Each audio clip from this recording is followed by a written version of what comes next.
होतो जय जयकार गरजत अंबर, मातले हे वैष्णव वीर रे. तुका म्हणे सोपी केली पायवाट, उतरावया भवसागर रे. अशा सात्विक वातावरणामध्ये आज ज्ञानोबारायांचा सोहळा माळशिरसमध्ये विसावणार आहे, तर जगद्गुरूंचा सोहळा आज अकलूजमध्ये विसावणार आहे.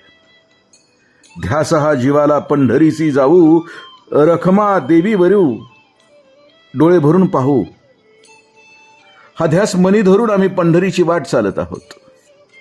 आमच्या सोबत चालणारे काही नवीन वारीला आलेले वारकरी तर हा अनुपम सोहळा पाहून अगदी वेडावून गेलेत.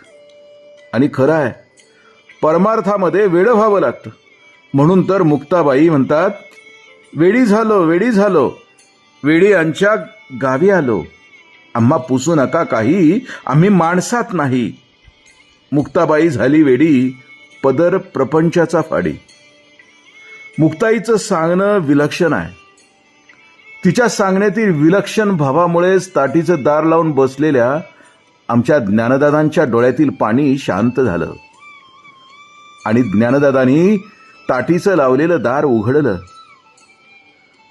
हळव्या दादांना त्यावेळी लहानग्या मुक्ताईनं समजावलं नसतं तर ज्ञानदादांनी लावलेलं ते ताटीचं दार या समाजासाठी कधीच उघडलं नसतं.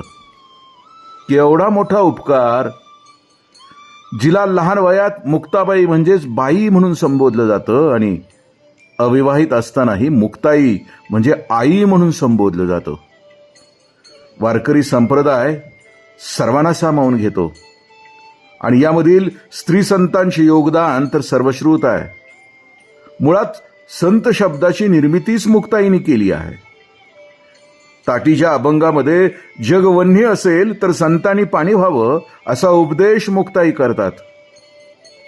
विठू माझा लेकुरवाळा या सुप्रसिद्ध अभंगात विठ्ठल नामदेवादी भक्तांना संगे घेऊन जात असल्याचे वर्णन जनाबाईने केला.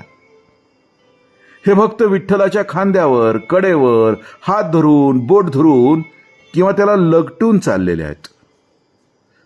ज्ञानदेव आणि मुक्ताई पुढे चाले ज्ञानेश्वर, मागे मुक्ताई सुंदर या वचनाप्रमाणे विठ्ठलाच्या मागे पुढे चाललेले आहेत. ज्ञानदेव पुढे का, तर विठ्ठलाला मार्ग दाखवण्याकरता. आणि मुक्ताई मागे का, तर या मंडळीपैकी कुणी आडवाटेला लागला, रेंगाळला, थकला, बसला तर त्याला सांभाळण्याकरता. कारण मुक्ताईचा तो अधिकारच आहे. तुकोबाराय पंढरीला का जायचे याबद्दल पंढरीचा महिमा सांगताना म्हणतात, पंढरीसारखा क्षेत्रमहिमा कुठेही नाही. कारण पंढरीसारखी चंद्रभागा, भीमातीर, वाळवंटातील हरिकथा कुठंच नाहीये ना.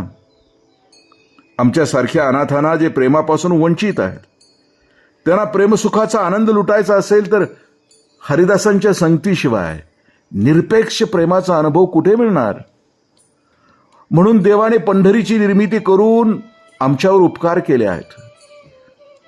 पंढरीच्या वारीमध्ये पायी वारी घडो, देह संता घरी पडो असं म्हटलं.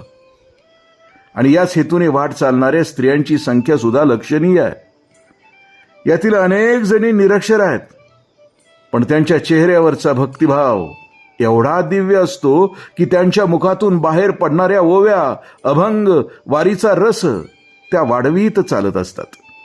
पंढरीच्या वाटे तुळशी बुक्क्याचा येतो वास, कसे ग सांगू तुला विठ्ठलाचा ग मला ध्यास. पंढरीच्या वाटे दिंड्यांची झाली दाटी, काय ग सांगू तुला भावा बहिणीच्या होती भेटी.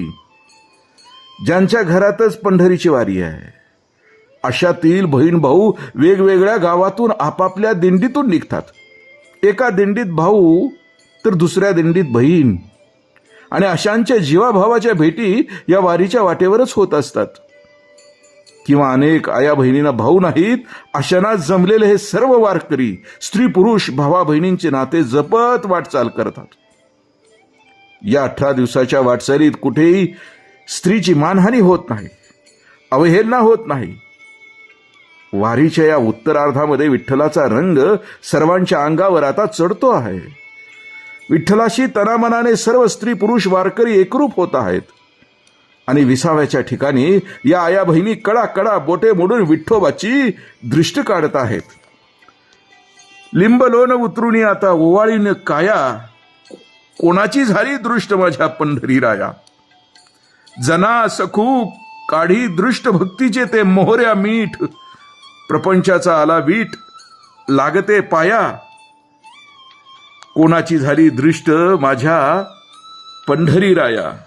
किती लोभस भाव, किती मन हरकून जातं या भावभक्तीच्या रसामध्ये डुंबलेल्या या सगळ्या संतांच्या अभंगातून.